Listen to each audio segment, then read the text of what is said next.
Assalamu alaikum wa rahmatullahi wa barakatuh. First of all, let me just say, inna lillahi wa inna ilayhi raji'un. Nobody died, but this is like nin qof dhimidi amalete, okay? Like, you guys muslung atena subhanallah. Isin ko daramin tena, like, you know, your private part, yeah, ditki like to see you tena megal underoita. Not only that, like your whole thing, your face, everything. Oh my god, like I didn't want to come back to Facebook until April when I'm done with school, but I had to come back and do this. Like, come on. Isin hadi, yeah, like you're young, you could say that. Alhamdulillah, you know, Miguel is not just one guy. For one, you're embarrassing your family, your mom, most importantly your mom. You're embarrassing your father, you're embarrassing your brothers, your sisters, your cousins, your nieces, your nephews. La ilaha illallah, ilahi ka'afsida. You could die at any moment. Hadit nimirasim uksinto. Tomorrow nimirasim uksinto. You don't know. God knows that. Ilahi kanokida bahorti. Mane kan koitana gala iskitena oji. Wallahi blatala ni ewoitana. Ilahi ka'afsa irashushe. Okay? Adun kamalsinshan ina shitodin sewerka ustan. Nasagin ina shewerka ustan migal untertona. First of all, let me say this. A guy will only respect you when you respect yourself. Okay? Self-respect first. Have confidence in yourself. Migal kinkoy like arose. You know, if you can't find one, go to school, do something, learn the deen. Well, like, I mean, like, ilahi haraf yasha baraba. Alba mel mis oksinto. Isn't unkintir kamal sinko going a sing well. Wallahi, I don't even want to laugh. Korkesi di unhuro ilahi rasusha oksinye, okay? It's not. This is okay. You're not only embarrassing your family, why? Because I'm from the Somali Bantu community, bitches, and head kakoi, okay? And I'm part of them. Like, come on. Have self-respect. You know, you don't have to do that. At Facebook,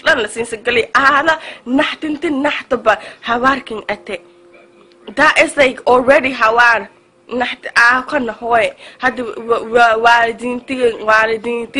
Would you show melka for ayana male? You know why? Because I'd be ewiti. Give her tapasang height but get hoy. Like, what you gonna do? There's nothing. Nothing that they're gonna do. There's nothing that you're gonna because of you.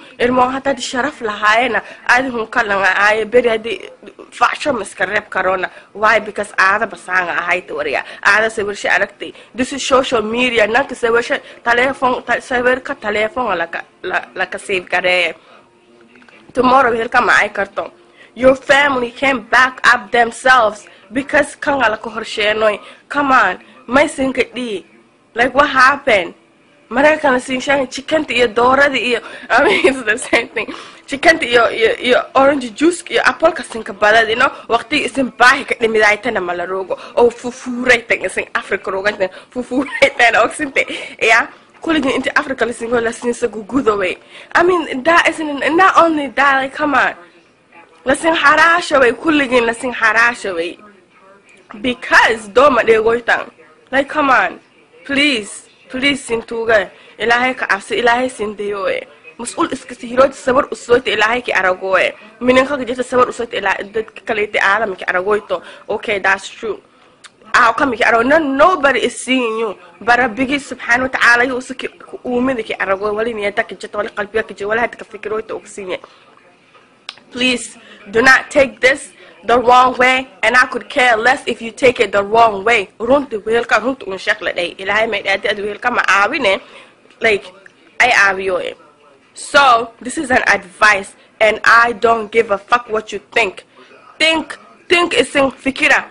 Wali listen mel madera so I go Somali is hiliana day to kanga for the mela is there unu ba is amoinepa sanga leswelo megal hunshe sever kaso soitena hata wala thing hata mas.